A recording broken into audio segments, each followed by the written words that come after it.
What's up, Honors World Literature?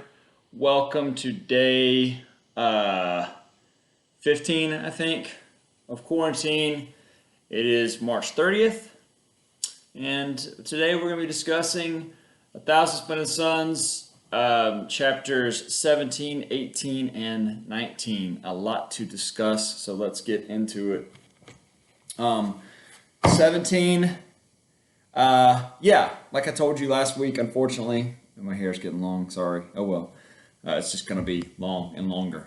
It was a water gun, but it wasn't, well, I guess it kind of was water in the gun. It was PP in the gun. And Kadeem shoots Mariam up. She has the blonde hair, she has the yellow hair, and he shoots her up with yellow water, is the joke for Kadeem. We learned a little bit about, sad is this chapter, because we learn a little bit about Lila's life outside of school, her friends that she walks home with aside. We learn about Mami a little bit, Fariba. If Mami had picked up, if Fariba, Mami, had picked up Lila from school, like she said she was going to, that stuff with the boys bullying her on the way home and shooting her with a water gun full of pee would not have happened. We see here in this chapter, Mami is clearly suffering. If you know anything about depression, if you have dealt with that as an affliction of your own, or you know someone in your family or maybe a loved one that has dealt with that,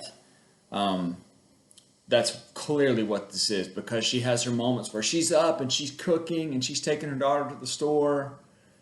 And she also has the moments where, I mean, it's 3 o'clock and she doesn't know what time it is. She's still in bed. She has no interest in getting out of bed. The reason she's suffering from depression, that's right, Ahmad and Noor, Lila's older brothers that she really doesn't know that well, because they're a lot older than her, are off fighting.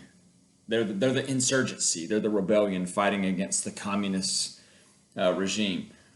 Why, if you're look, life, okay, I'll say this, life in Afghanistan is pretty good for people. There women, most teachers here, most of the educated are women.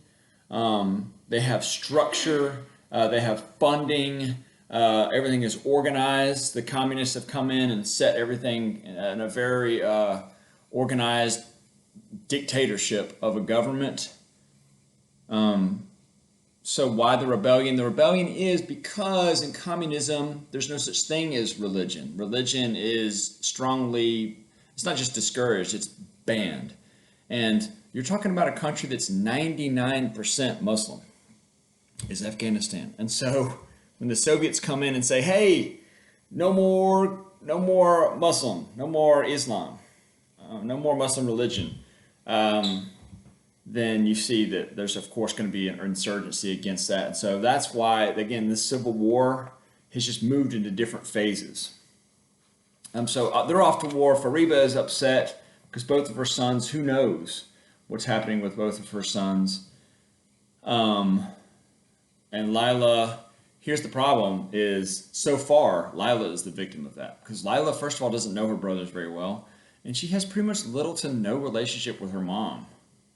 Lila, because her mom is so cut off from the world in chapter 17. In chapter 18, I believe, yes, we finally get Tariq. Tariq is awesome. He's one of the great characters of the book. Tarik is an amputee. He's missing one of his legs from the kneecap down. I can't remember which one it is. They have it here somewhere. But he's missing one of his legs from the knee down, and that's not a product of Tariq going off to fight in war. He's young, just like Lila is. I think he's only like 11.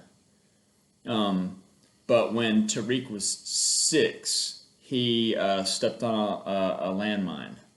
Landmine was a big weapon for the communists, and during all of this, they kind of developed that. They don't develop it, but they utilize it a lot. And Tariq had his leg blown off when he was very young. And he's learned to deal with it. That's just who he is. He's missing a leg. We go over to Tariq's house. Tariq, his parents are very old. Tariq's father has had 2 heart attacks and he smokes, but they're cool and they're very welcoming. It's just them and Tariq. They have a very healthy relationship. Love having Lila over for dinner, and they sit around the table and they talk and they have interactions with each other. And so it's a very welcoming and unique household because Lila's not used to that. Lila's used to spending time with her father, who's pretty awesome, Hakeem, also known as Bobby. And he works in a bread factory. He's very educated, used to be a teacher. But of course, as we said before, they're not gonna have him teach because he is religious. They're gonna assign him to a different job. Again, part of the problem with the dictatorship. So anyway, they're chit-chatting and they're spending time together. Clearly, there's like a sibling nature between Tariq and Lila, but obviously, as you can see, it's a little bit more than that. I know that sounds weird. Lila's close to Tariq, almost like he were a brother.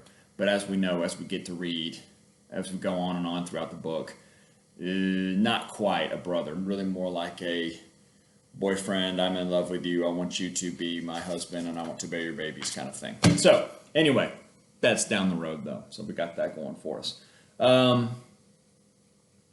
We get Bobby coming home from work and he's covered in dust and dirt and it's just him. Fariba's still in bed. Bobby's 2 sons are off to war and it's just the 2 of them, and you kind of picture the 2 of them with maybe like one kitchen light on, making each other dinner and sitting there together. It's just the 2 of them. And it's really cool father-daughter time here in this chapter 18. But man, it kind of breaks your heart at the same time because, you know, all of these things are outside of their control, especially if you're Lila. She has no control over any of this stuff, and so she's just trying to get by in a world she doesn't understand because she's just a kid. Chapter 19, of course, we can't have anything happen. Oh yeah, by the way, let's not forget, in chapter 18, I believe it was, correct me if I'm wrong, Tariq goes after Kadeem and beats the heck out of Kadeem with his prosthetic, takes off the prosthetic and is beating Kadeem with the prosthetic. That's what you get for shooting Lila with a water gun full of pee. And I love that part. And Hannah Fisher, shout out to you. I read over your answers and you nailed it. Hannah mentioned he's using his disability as an advantage by being able to weaponize. You know, he's like part man, part machine here, as he's able to take off a part of his, what is seen as, I don't think any of us would want a prosthetic leg, but he's able to use his prosthesis as a bat here and beat the heck out of these kids, and Kadeem, and run off these other kids for bullying Lila. And so he turns his disability into an advantage. One of the great scenes so far of this section of the book. I agree with you, Hannah. Good call on your part. 19, Isaiah, you and I, we just texted a little bit through Remind, and Isaiah mentioned how sad this book is, and boy, he's right, because in 19, again, more bad news. Ahmad and Noor, Lila's older brothers, have been killed in the war, in the Civil War against the communists. And man, if you thought it was bad for Fariba now, if you thought Mommy was depressed now, I mean, at this point, you know, she's just lost her 2 sons, and man, it was already pretty unstable. Anyway, it's hard for Lila to understand it, though. She feels awful for her parents, but it's hard for her to understand that because she doesn't know them. What's real and tangible for Lila is Tariq at this point, and her relationship with him, and her relationship with her father. And that's what matters the most to her at this point. Anyway, it's almost 10 minutes now, so I'm yammering on too long. Let me know if you have other thoughts. More chapters coming tomorrow. I know this is abrupt, but I'll see you guys. Bye.